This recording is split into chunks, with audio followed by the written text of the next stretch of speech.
I don't. I mean, if you say Linux, yeah, but I really ignore that because that just shows that you're a moron. I'm sorry. I mean, I'm not saying you, but whoever says that Linux is a cancer or Linux is communist is just uneducated and stupid. It's that simple. It's like saying science is communist or science is a cancer. That's completely idiotic. It is beyond stupid. It is, I don't want to have anything to do with that person because he gives nothing to my life, right? He's so stupid that, right? So that's why I don't respond. The reason I mention science is I actually see open source as science. If you don't spread your ideas in the open, if you don't allow other people to look at how your ideas work and verify that they work, you're not doing science. You're doing witchcraft.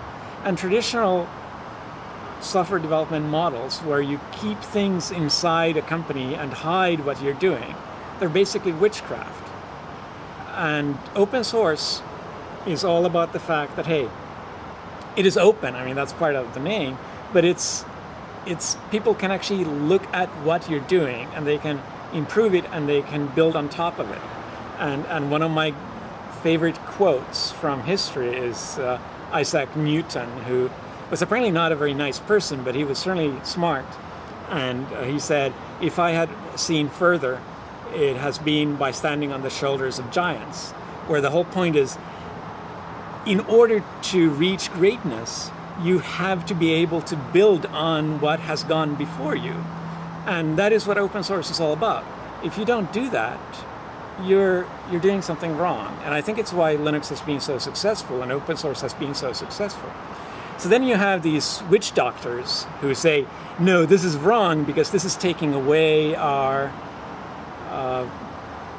power as the shaman of the tribe.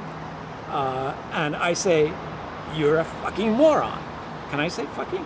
But that's really my approach to it. If you say this is about communism, and if you think this is like about a cancer that spreads, you're just stupid. It spreads because it's a good model of doing things. It spreads for the same reason science has made witchcraft obsolete. Yes, science spread through the world because it works. And the same is true of open source. Source code is so complicated. Any interesting project, even a small project, is so complicated that I claim that no developer can really understand the problem anymore. It really boils down to that.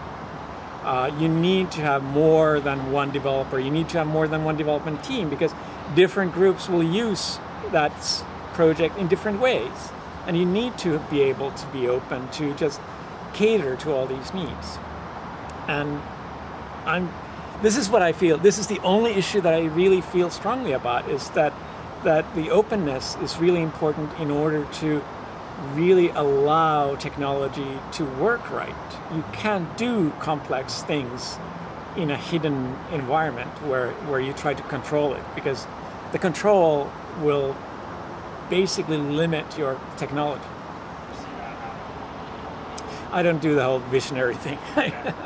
It's just, if I knew what was coming, it wouldn't be very interesting. You may not realize, but I've never actually used Windows. I mean, I've used Windows the way non-technical people have used Windows. I've seen it. I can certainly get things done. I've done a few slides on Windows. When I was at university, we had a few projects where I actually had to even program using Visual Basic. So in that sense, I've used Windows, but I haven't really even touched a Windows box in the last 5 years or something like that. So I don't compare against Windows. I never really did. I didn't come from a Windows and DOS environment, and when I started university, there were Windows and DOS boxes there, but what really always got me interested was the much bigger Unix boxes. So to me, Linux has never been about anti-Microsoft or anti-Windows, and all my development has always been in the sense of trying to improve Linux itself rather than comparing and contrasting it against what other people have done. So I really can't answer the whole question about what do you think about Windows, because the answer is I don't care. It's not what I do. It's not what I'm interested in. It's not what I've ever done. And is the same true about Mac? Yes. I mean, it's actually been interesting how Microsoft used to be seen as the evil empire, and I made jokes about Microsoft. I mean, even if I've never been very anti-Windows, it's an easy target to make jokes about as a technical person. So 10 years ago, Microsoft was the evil empire. These days, Apple has certainly taken that crown, and they've done it differently. They've done it by trying to, instead of controlling the software infrastructure, they're trying to control the media, and they've been very effective at that. So they're obviously, the whole iTunes was a great way to kind of bring control of the ecosystem by controlling the media.